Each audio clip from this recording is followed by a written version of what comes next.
Is Peter here?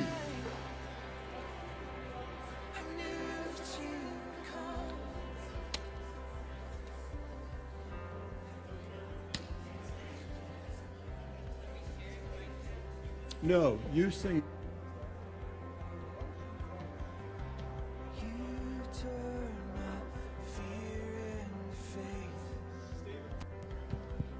For the song, use this one and the one she's holding, not that one. Okay, so you got quiet. We might as well get started here. Welcome. Thank you so much for being here.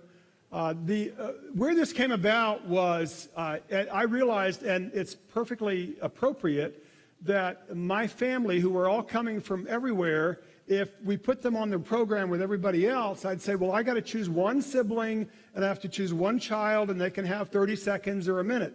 And I really think I have an amazing family. So I wanted you to hear from all of them that were going to be here this weekend. Jenny and I, this is my youngest daughter, Jenny and I, when she was a senior in high school, she had her senior voice recital, and she invited Dad to sing a duet with her that day, which was really special. So it was at the very end of it, I think. And a couple times more, we've sung that, but we haven't sung it for 10 or 15 years. It was also the father-daughter dance. Thank you for remembering that. You can use the microphone when you talk like that's okay. Okay, all right. Well, then I'm going to tell them anyway. So this is the song that we sang then, but the significance of it today is when you meet my family. I want you to know this is sort of a song you can do vertical, like you can talk to Jesus, but you can also think about the people around you. There's no way that I would have enjoyed or been the pastor in these past 30 years that I've been privileged to be without my wife, without our kids.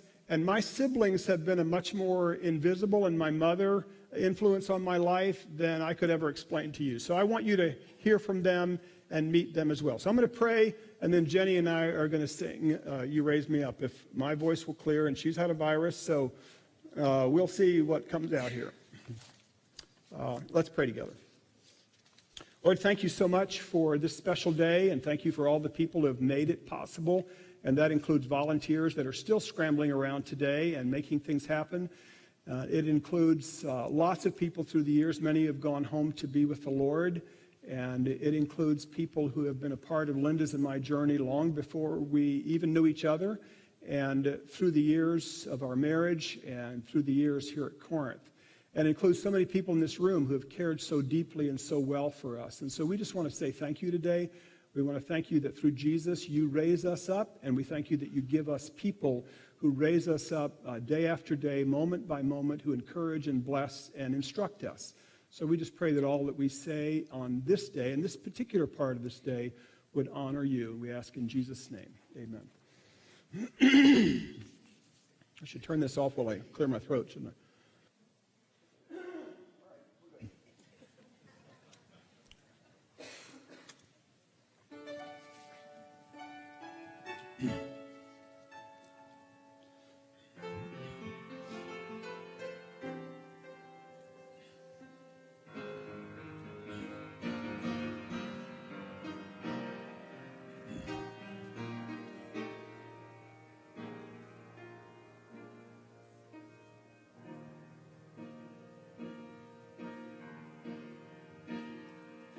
When I am down and oh my soul so weary, when troubles come and my heart burden be, then I am still and wait here in the silence until you come and sit a while with me.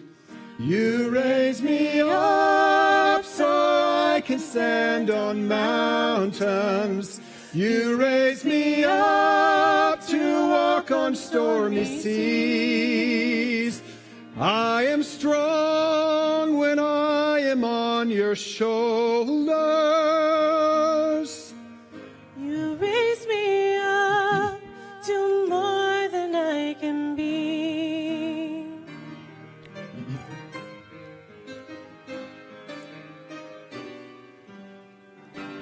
There is no life, no life without its hunger.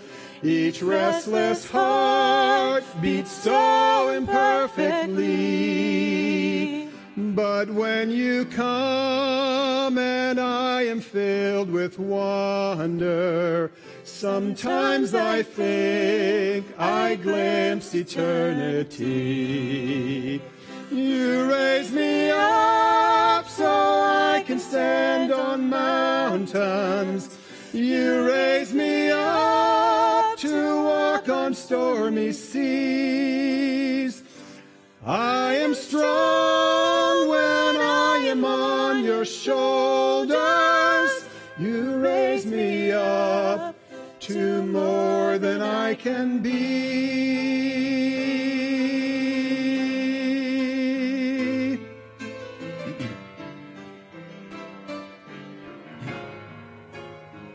You raise me up so I can stand on mountains. You raise me up to walk on stormy seas. I am strong when I am on your shoulders. You raise me up to more than I can be. I am strong when I am on your shoulders. You raise me up to more than I can be.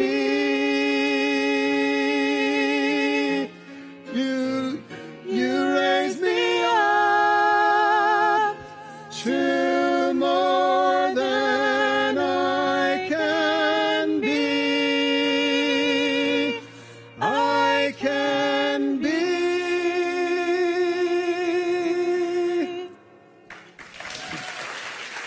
Talk now.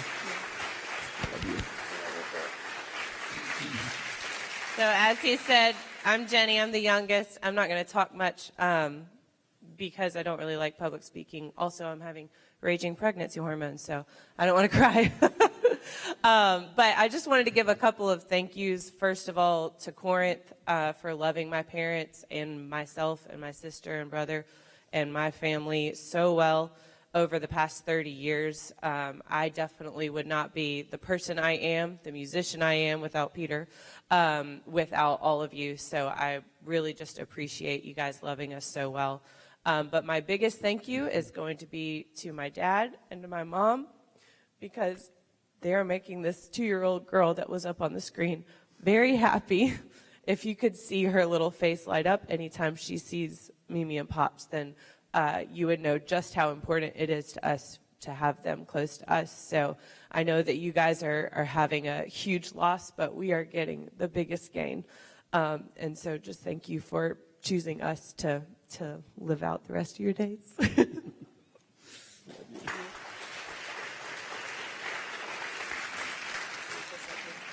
There is nothing like waking up in the morning and hearing a little voice say, "We're Pops. We're Pops." So this is my sister Elizabeth. She's the oldest of the 5 siblings, and she's the next speaker. All right, thank you, Bob, Linda, and Jenny, and the always talented Peter. I'm Elizabeth, and I have 3 distinctives in this group of decidedly independent siblings. I am the oldest, I am the only girl, and I am the only one who still has all my hair. The first 4 of us started first grade at Missionary Children's Boarding School, and dorm life was separated into boys and girls, as well as by age. Living in Muslim Pakistan meant I had a very different childhood from my brothers. Bob was just a toddler when I went to boarding school, after which time I lived only twice for an entire year in the same house as Bob. I've had more quality time with Bob since he's been a pastor at Corinth than I ever did as a child. Mom and I have loved spending time here with Bob, Linda, the kids, and getting to know so many of you. We know all the turns on the interstate, and we will never forget your warm welcome, the special services like the Christmas candle lightings, and staying in the mission house, although before GPS, we often got lost trying to figure out the crazy hickory addresses. Our first visit, a church member sidled up to me and whispered, "So what is Bob really like? Give us some dirt." I laughed out loud at the sassy question. First of all, I was glad that Bob's congregation included people with a sense of humor, and also because dirt is something I've never associated with Bob. Maybe with the rest of us, but not Bob. He has always been with us as you have known him. Authentic, even-tempered, reflective, humble, honest, caring, thoughtful, intellectually curious, and an exemplar both of humanitas and God's grace. So what do I love about Bob? His love for his own family and his church family of all ages, and the way he constantly thinks of how to serve them. His patience in seeking consensus, even in challenging situations. His investment in the lives of others, his golden voice in song, how he anticipates what needs to be done and then just does it. His insistence on practical application of biblical principles, and his willingness to say, "I just don't know," which is not a trait often found in ministers. Bob has had a lifelong love for basketball, both playing and watching the game. At the risk of alienating the Wolfpack and Tar Heels, I want to quote two of Coach K's statements. "A leader may be the most knowledgeable person in the world, but if the players on his team cannot translate that knowledge into action, it means nothing. And erect no artificial walls that might limit potential, stifle creativity, or shackle innovation." God has used Bob's gift of vision, innovation, leadership, and management here, and now a new pastor will be coming to lead you into your future. You may be losing your Moses, but God has a Joshua for you. Just be sure to alert him or her that one Hickory address can have several of the following: north, south, east, west, avenue, highway, boulevard, road, street, lane, route, and court.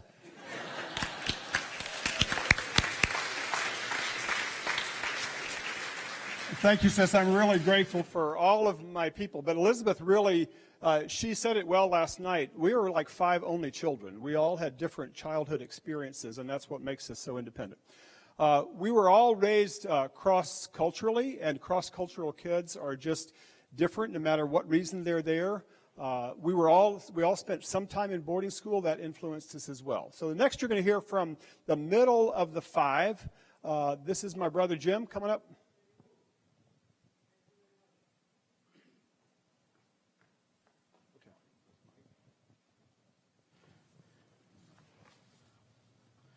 Good morning. Thank you. I am Jim, and I'm required to begin with a disclaimer. If there's ever any disagreement between something that I say and something that Bob says, Bob is right. Bob is always right. That's always a bit painful, Bob. He's talking about a bet that we had years ago that I won, so he's never forgotten it. Anyway, my younger brother Bob is the 4th and the last of my mother's 5 children. Now, my mother did have one additional child. Bob, Is it not working? Point that way. There you go. He's doing it for you now. Okay, there's the additional.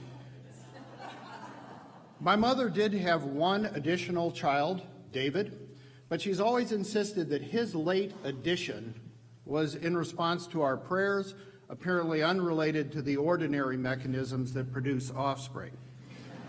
However, I'm personally unconvinced of my brother David's putative immaculate conception, since he and I have always competed for the title of the Barda Sharadat, the big misbehavior in Urdu.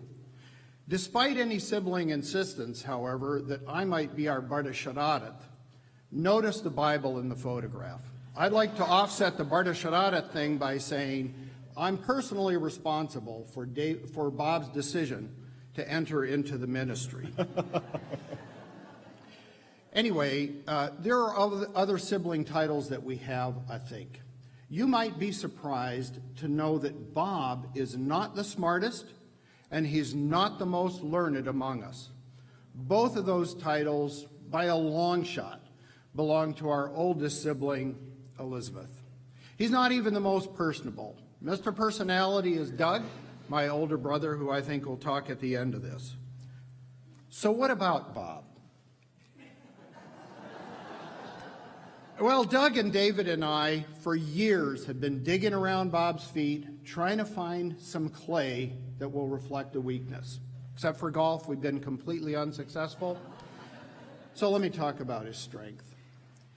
I was present at the first service that Bob preached after his ordination. And if my memory serves me, this was his message: I press toward the mark for the prize of the high calling of God.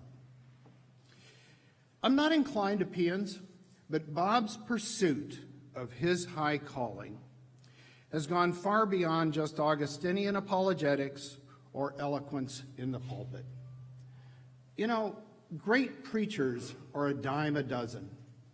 Oratory is not a substitute for character. It's not a litmus for leadership. We've all seen complete kooks build out a mega church. Bob's gift, I think, is his ability to distill from this universe of competing paradigms a core gospel message that holds substance and relevance for every one of his parishioners. For more than 30 years, Bob has proclaimed and lived this essential message into the cacophony of our modern stage. Jesus heals a broken world. And there he stands. He can do no other, or at least he's chosen to do no other. In our imperfect world, with, may I say it, imperfect parishioners, Bob has pressed on and executed his high calling. Well done, Bob. Allow me 30 seconds for one last addendum. Okay. Bob's a terrific guy, but Bob is not the church. You're the church. Stay in touch with him, but let him go. Embrace the new guy. And since this is the UCC, let me be the British Sharadat here and say embrace the new guy or the new gal with whatever the palette of pronouns is. From everything Bob has told us about this congregation, Corinth will continue to flourish. Thank you, Jim.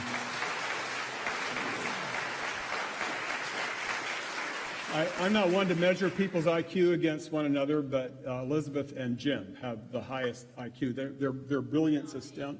What? But prepare the audience, they have no idea what's coming. Well, the 8:30 service has an idea of what's coming because I told them that David thought this was a roast. So there's that. But we're at 1 minute ahead. I've put the fear of God in my family about their time limit. Okay, so I'm looking at the clock, going like I'm 1 minute ahead. The story with You're taking my time. No, I'm not. The story with Jim. Start the thing over. So the story with Jim is we both went to the what was it called, the men's the Promise Keepers event in Washington D.C. years ago.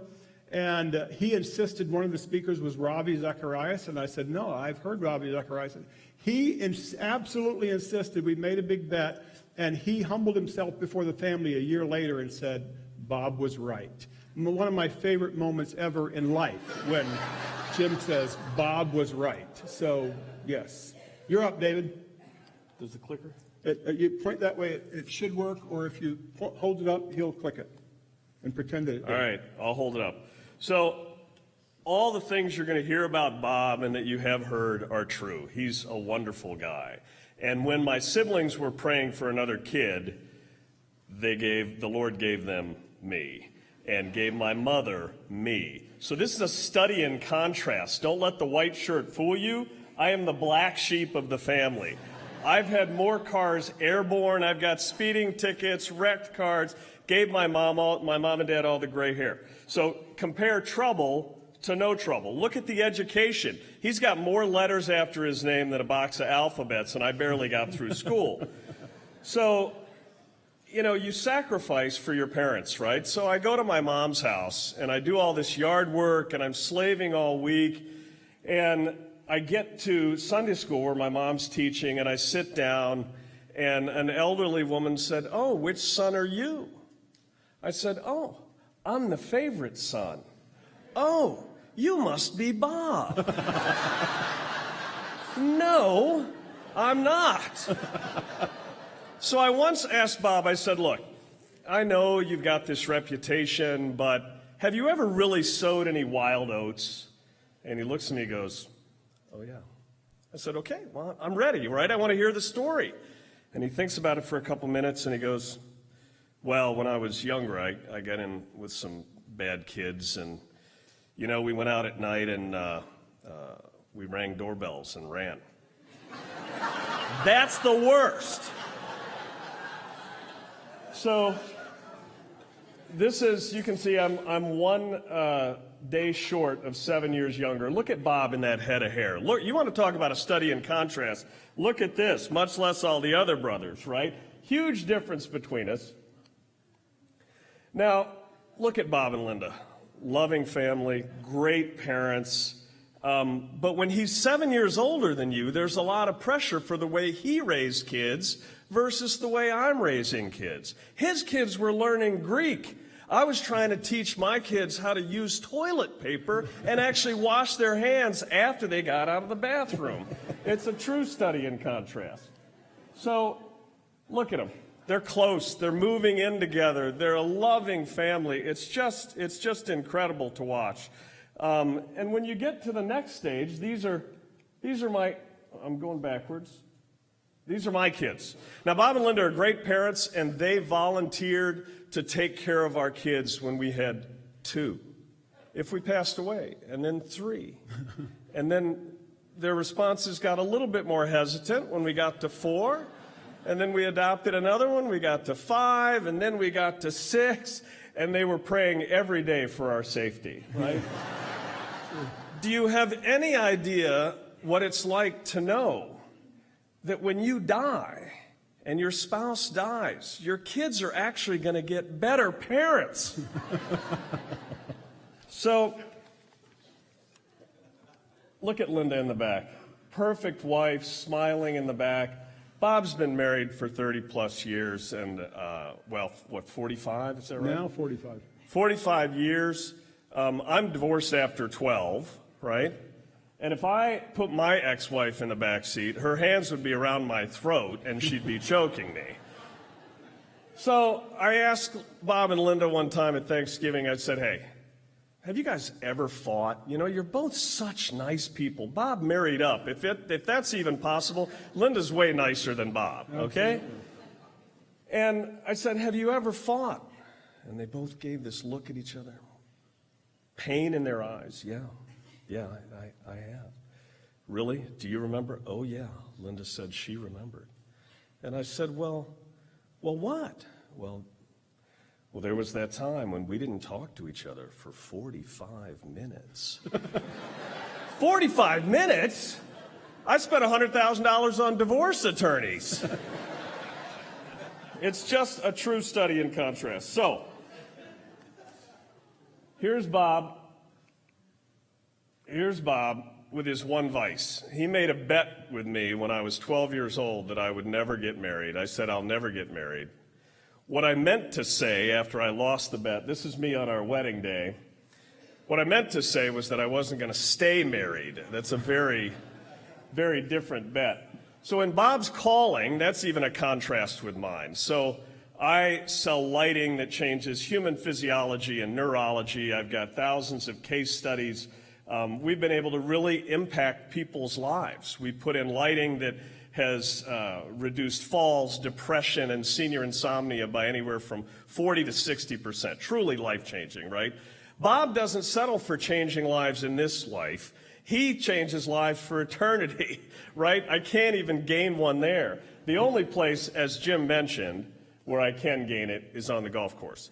Bob is a terrible golfer.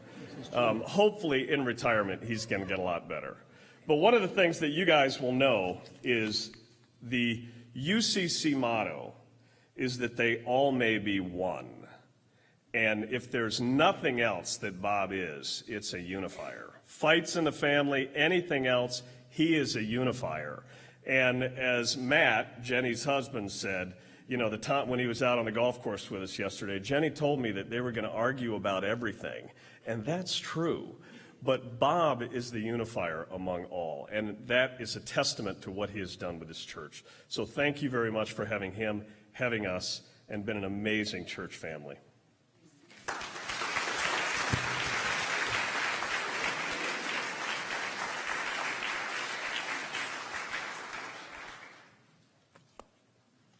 Yeah, there's nothing like when you're,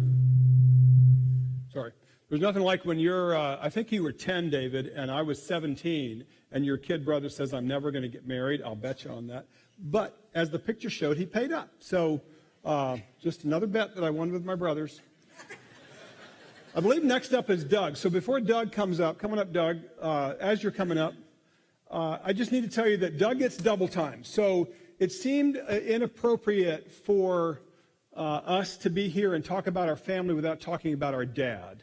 So Doug is going to represent our dad, and then he's going to share some thoughts about himself as well. So Doug, welcome, big brother.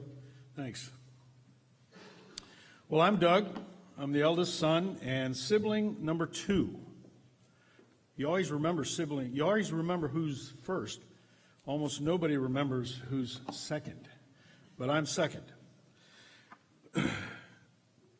This is a picture of my dad, and it's a picture that pretty much represents his life.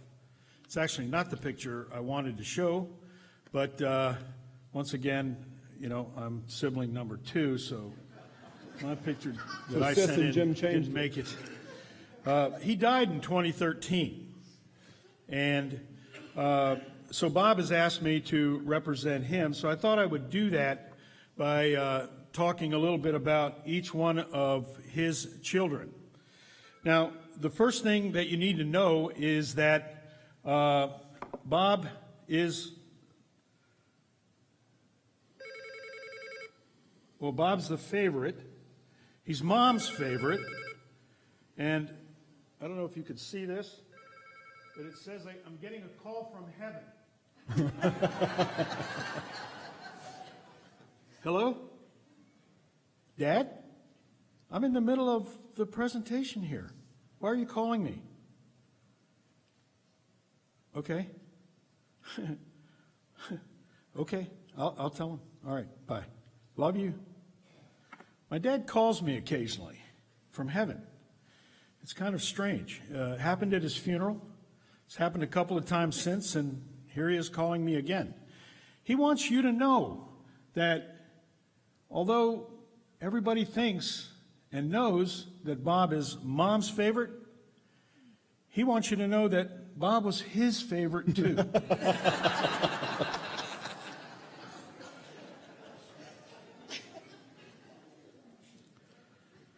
For all of you that have multiple kids, you know that there's certain traits that all the kids have that are kind of similar, and then kids have their own unique traits that make them special and unique. And our family's no different. Some of the traits that we all share as 5 siblings, we're smart, we're independent, we're very opinionated, we're very independent, we're opinionated, but most importantly, we're very thick-skinned. And if you try to insult us, we're probably just going to tell you you're wrong. Now, some of the unique traits that each one of us had are like my sister, Elizabeth. She's very tolerant. She taught 30 plus years of school in the Virginia school system with these know-it-all high schooler and college kids. You have to be tolerant to do that. She's very giving. She never misses a birthday without sending a card out to one of the nieces or nephews, and almost always has a gift in there. She takes care of my mom. Tolerance. That's my sister. Me? Well, I'm just very detail-oriented, and it just drives people insane. I've been a IT project manager for, I don't know, 25, 30 years, and it's bode me well there. But starting with my wife, people just get really annoyed with the level of detail. And by the way, that's kind of what makes this particular environment and what I've been asked to do here in the 3 minutes pretty difficult. Jim is our family genius by any definition. Jim is a genius. You could certainly tell that by his terrific speech just a few minutes ago. Very articulate. He's just extremely, extremely brilliant. And he knows just about everything. So I would encourage you at lunch later on today to go up to him and ask him something and see if he doesn't have the answer for you. Bob, what do you say about Bob? You know, some of them tried to steal a little of my thunder here, but Bob is the perfect one. You know, we used to call him sinless, but given what he does here, maybe that wasn't the best description. So we just refer to him as the perfect one. Ever since he was 4 or 5 years old, we've known that. Now, there is one person that might be able to have some disagreement with that, and that's Linda. Yes, true. But hey, she's kind of perfect too. Talking about two peas in a pod. And then there's David, and he's our risk taker. He kind of mentioned it. He's had more jobs, started more companies than Carter's got liver pills. But hey, he's the baby. You got to love him. So that's our 5 Thompson kids. Bob, did you want to show the family? So I asked Bob. Now, my wife is sitting down there saying, now, look, this is like as the other ones are talking. She's telling me, change your speech. Don't mention anything about the family. Well, I really don't have anything much to say about the family other than to show you that our grandkids. But Bob told me that this was get to know my family. If all I got up here and did was talk about Bob, how would you know about our family? So this is my family, and the only thing that I'll mention about my family specifically is that my wife of almost 50 years, sorry, Bob, to upstage you on your day, but almost 50 years is incredible. Absolutely an incredible woman. And the other day she was taking a bug and throwing it outside and said, now, go away, don't come back, my Doug will flush you down the toilet. But she's the one that keeps us all together, and I love her dearly, and she's a big part of why I'm here today. And so, big shout out to my wife, Renee. I'm not the kind of person that really lives with regrets. I do have one regret, and that regret is that on this day, this retirement celebration day for Bob, is the thing that brought me to this place live and in person after 30 years.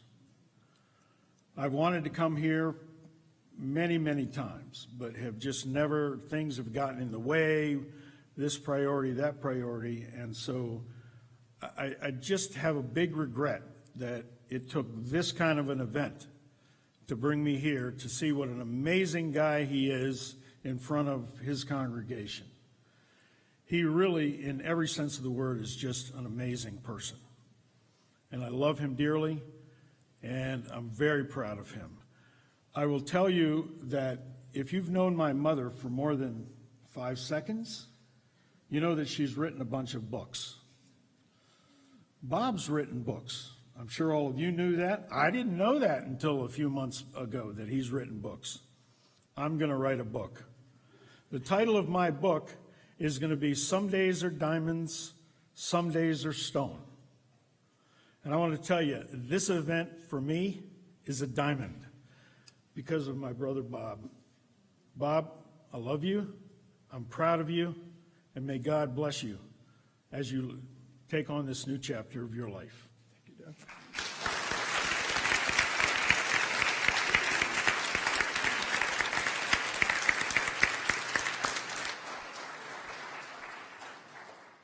So Mom gets the next spot, and she's going to sit right here or stand, whatever you want to do, Mom. Sit down. All right, your time. Stand up. Got to stand up.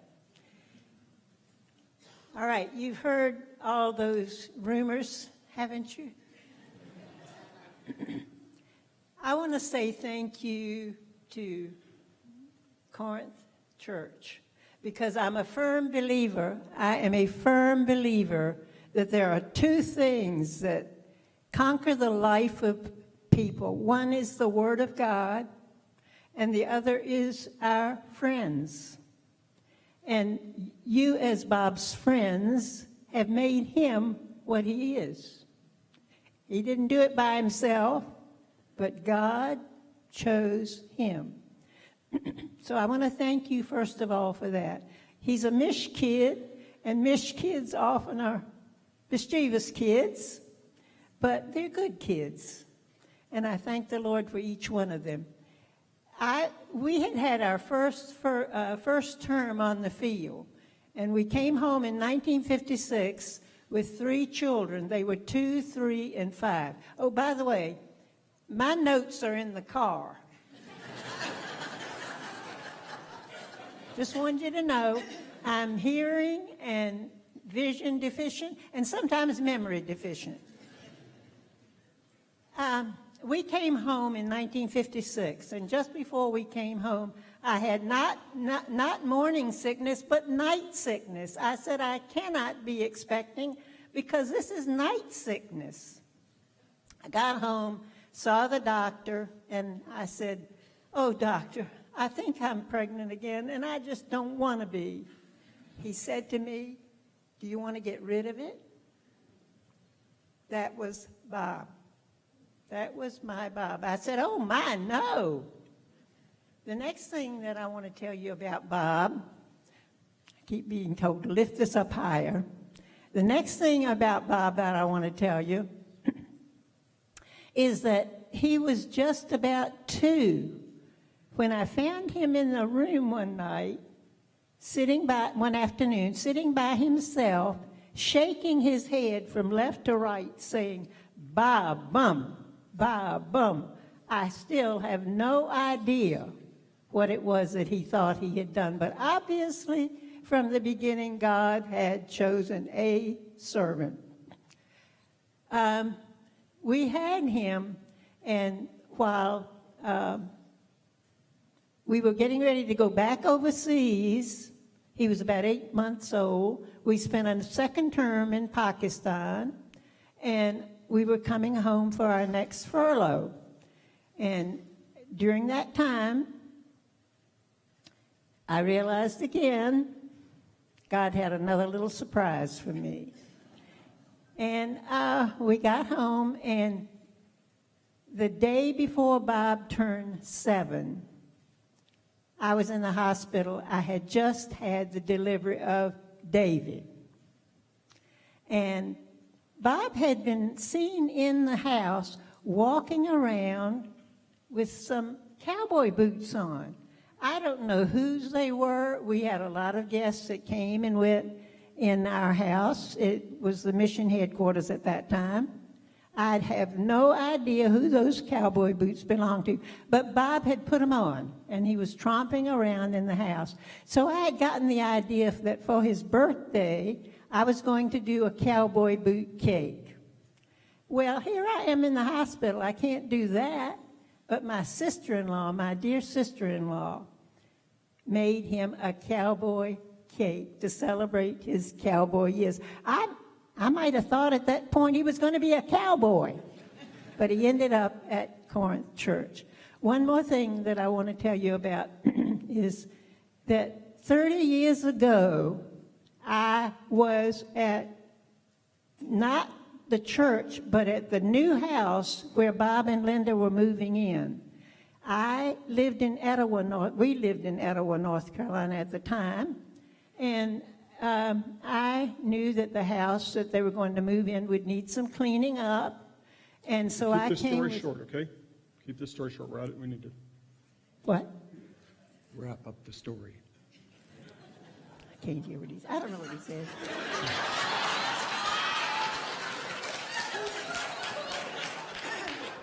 I can't hear. Sharon and Joe Rao were here, and we all were cleaning up that house and getting it ready. And just as I was about ready to leave, in comes the van with Bob and Linda. So I was here 30 years ago for Bob's arrival, and now I'm here to say farewell to you and to him and to thank God for these wonderful, wonderful years. Thank you, ma'am. Perfect.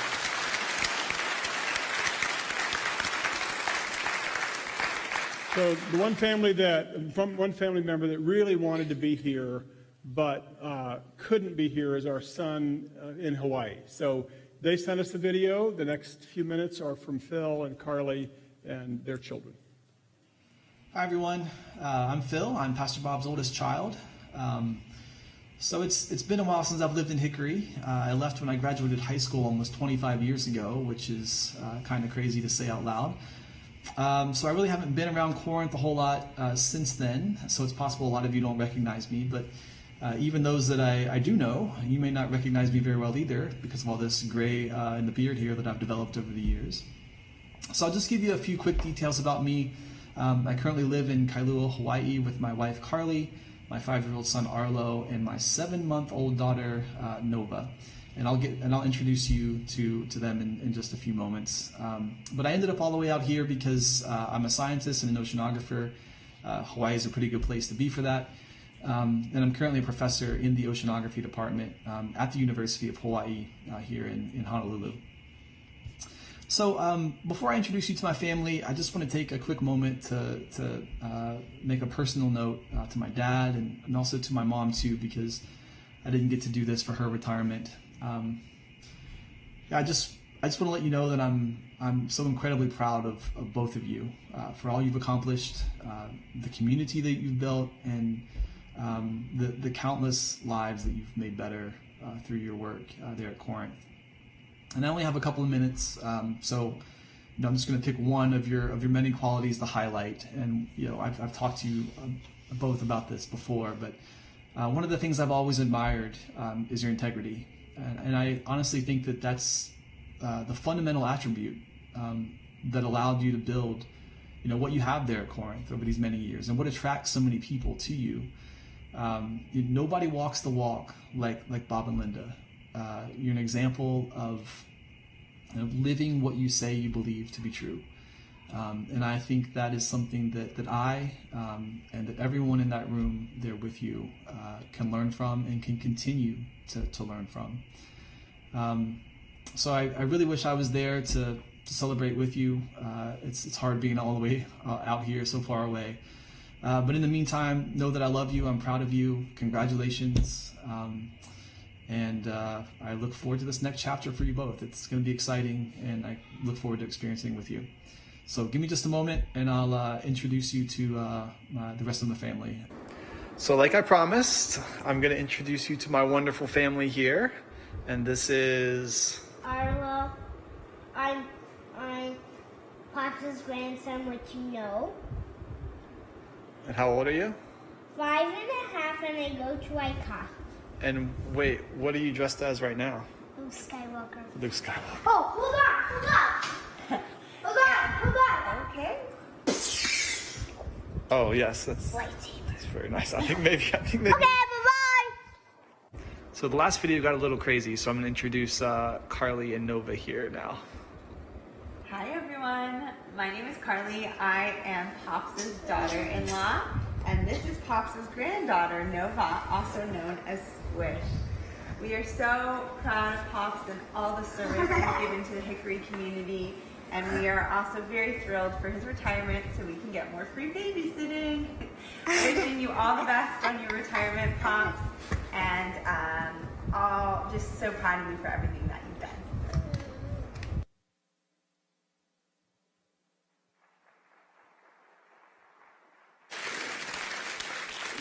I meant, you can go up there. I meant to say this after Doug commented, but what I said to my family is you can talk about anything you want to. I'd love for you to talk about your life.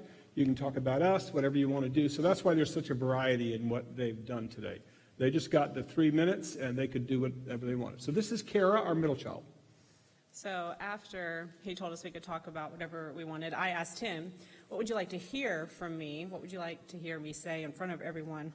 And he wanted me to talk about me and what I do professionally. And that is not what I wanted to talk about at all. But like any respectable middle child, I will do my best to make some highlights there, but then also bring it around to the things that I wanted to say. So I'm a marriage and family therapist. And although I've just transitioned to academia as a professor, I was the director of a family therapy training clinic for the last 7 years. So the staff of that program and myself served a wide variety of people who do not look like me or sound like me, and quite honestly, they would be very uncomfortable and out of place in a place like Corinth. Growing up at Corinth, I had many of you trust me to take care of your children, which I love dearly. I took great joy in being a helper to you and to this church. But I think that this led to a somewhat altruistic and naive idea of going into counseling to help people. Now, I think that that's normal for many young counselors, but I'd like to share how some of my dad's values, the same values that he has shared with you over the last 30 years, changed my approach as a family therapist. I quickly realized that anything that I had to offer, anything that was inside of me, was woefully insufficient in the counseling room. Instead, I learned a great deal from the remarkable people that sat in my office, whose ideas and behaviors challenged my assumptions of how the world works.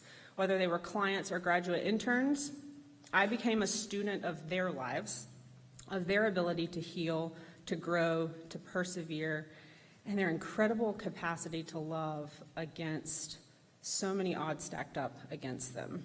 I may have facilitated conversations, but the greatest privilege of my career has been learning to be safe for people who are wildly different than me and who still chose to share both their pain and their hopes with me. I credit Dad for that perspective shift, moving from being the expert helper in the room to being the student. And I think that you all see that in him as well. A student of people. I can't look that way.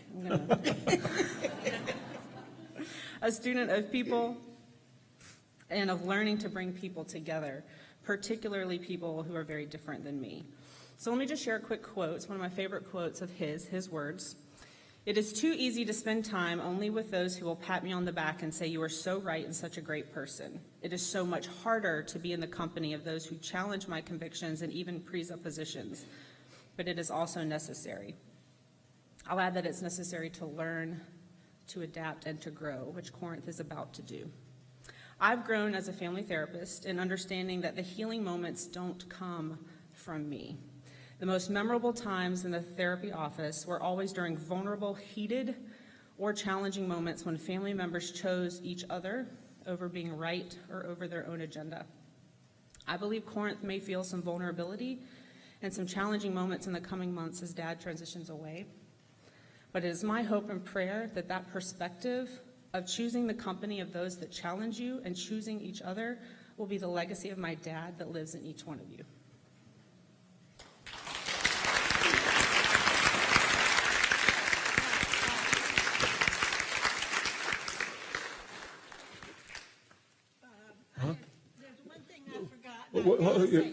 No, you can do it, but let's finish up and then you do it, okay?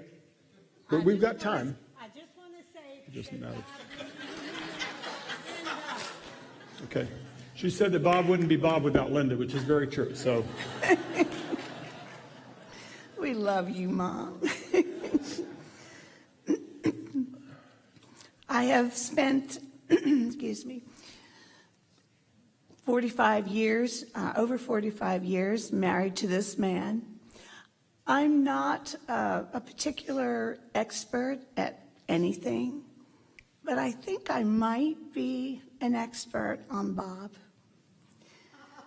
I'd like to.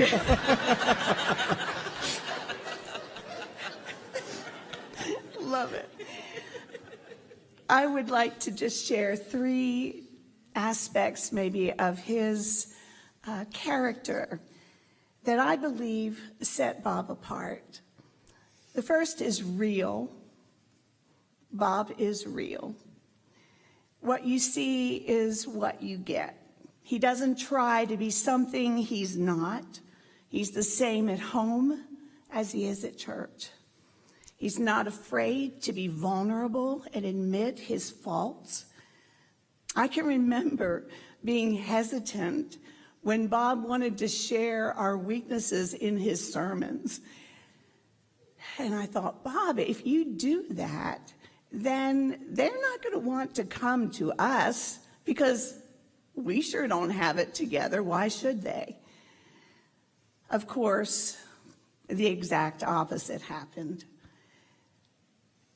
The more vulnerable we became, the more people could relate to us. Bob's deep faith and his love of Jesus Christ and dependence on God's word continue to make a difference in how he lives and how he treats others. Secondly, balance. God has worked in him in so many ways, but Bob tries to live in balance. It goes beyond his nature of being a peacemaker. He genuinely wants to listen and understand the views of others.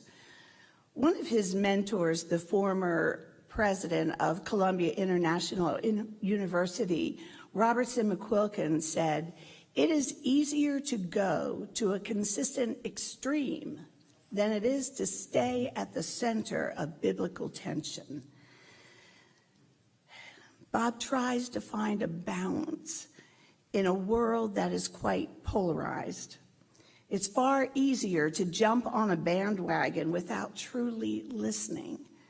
I have seen him stand strong on issues, but with a humility that admits he is still learning. Thirdly, Bob has such a servant attitude. And it's been brought out before, but I've seen him in countless church situations defer to the wishes and the wisdom of others. In our home, all our children could share how their dad has served them. It's his love language, acts of service. He's helped them in so many different areas of their lives. He has served me to the point of embarrassment. On Sundays, days when he has the pressure of preaching usually 2 services, teaching Sunday school, and often leading a pastor's class during the lunchtime, he brings me breakfast in bed. Who does that? Bob does. Not just once on Mother's Day. Every Sunday he does that for me. It's his way of serving me and loving me. So I just want to say that I love you with all of my heart. I respect you, the man of God that you are. And I love this congregation so very much. And I thank you so much for all of your encouragement and support. We will both continue to focus on our life verse, Hosea 6:3. So let us press on to know the Lord. His going forth is as certain as the dawn, and he will come to us like the rain, yes, even like today, like the spring rain watering the earth. Thank you.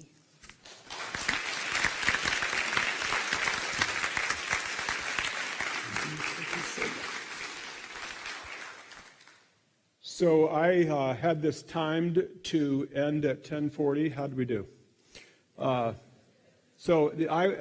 After I sent the email to my family, like giving them the schedule and how this is going to operate and all, they're going like, no wonder that church is operated like that.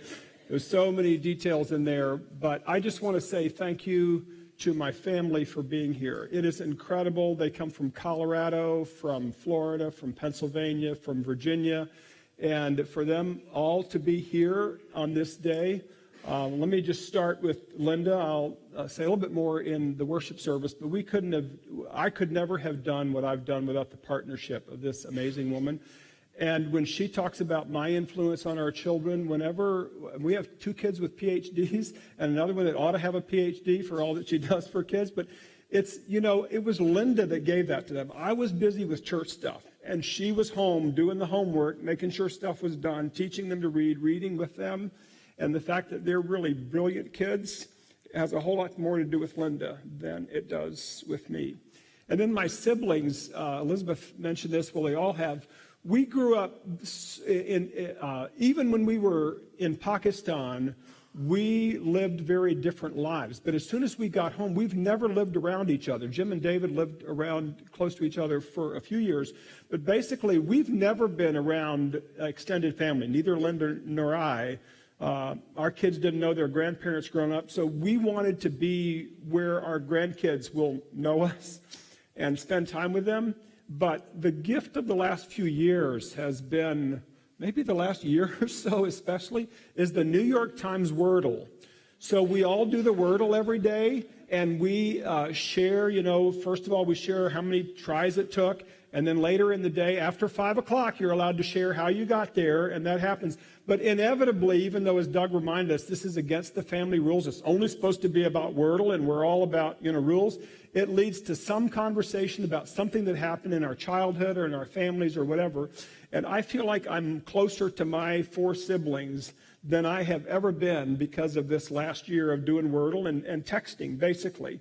And that's one reason. That's actually how it got started. Like, don't you guys want to come when we have this special celebration? And for them all to be here and to celebrate this moment is really an incredible gift.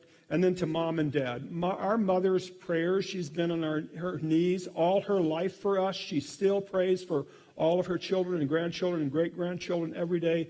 She loves us, and our dad was very different from our mom, but together they had such a powerful impact on all of us. And we're so very grateful to share these moments with them and to share them all with you. So I did think, if there were 2 or 3 minutes left, if anybody has a question you want to ask any of my family members, and if they'll answer in less than a minute, anybody have any questions for us before we go to church? Otherwise, you can just greet them for a few minutes and we'll head over there.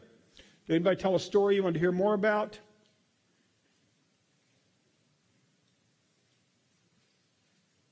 Going once? Going twice? We got one right here. Who has the best results in Wordle? Not me, it's Doug. But he cheats. So, Doug will take his phone and, okay, he's going to tell his own story.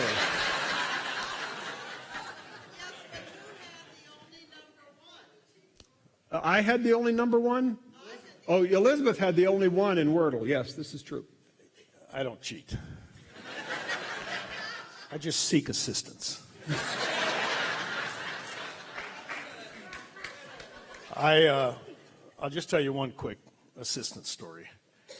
I was doing the Wordle, and I was in Home Depot, and I was stuck, absolutely stuck. I stood there and just worked on this thing for, 10 minutes standing there, and 10 minutes standing in a store like Home Depot is like forever. Saw these 2 very nice women behind the customer service counter, and I said, "Do you guys know anything about Wordle?" "Oh, yes, we do Wordle." And I said, "Great." And I handed them my phone. And I said, "See if you can figure this one out." And I then went off and did my shopping. And came back about, 30, 40 minutes later. And they said, "We have it." And I said, "Great." And they said, "It's denim." And I said, "All right, put it in." We put it in, and it was denim.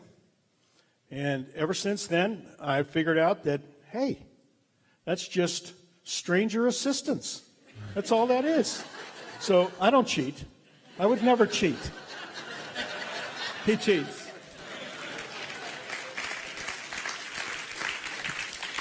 Is Joe Coleman here? Joe Coleman. So we played golf at the Lake Hickory, the local course here yesterday, and so their golf stories are absolutely true. But Joe took me out there on Tuesday because I'd never played the course. I've pastored within a half mile of it for 30 years, never played the town course. And this is how bad I am in golf. So we get to number one hole, which is all of 100 yards. The first two of my balls went in the water, and the third one went over the green to the other side of the water. So all the stories they tell about golf are absolutely true. It is not my strength. Thank you for being here. We'll see you over in the sanctuary.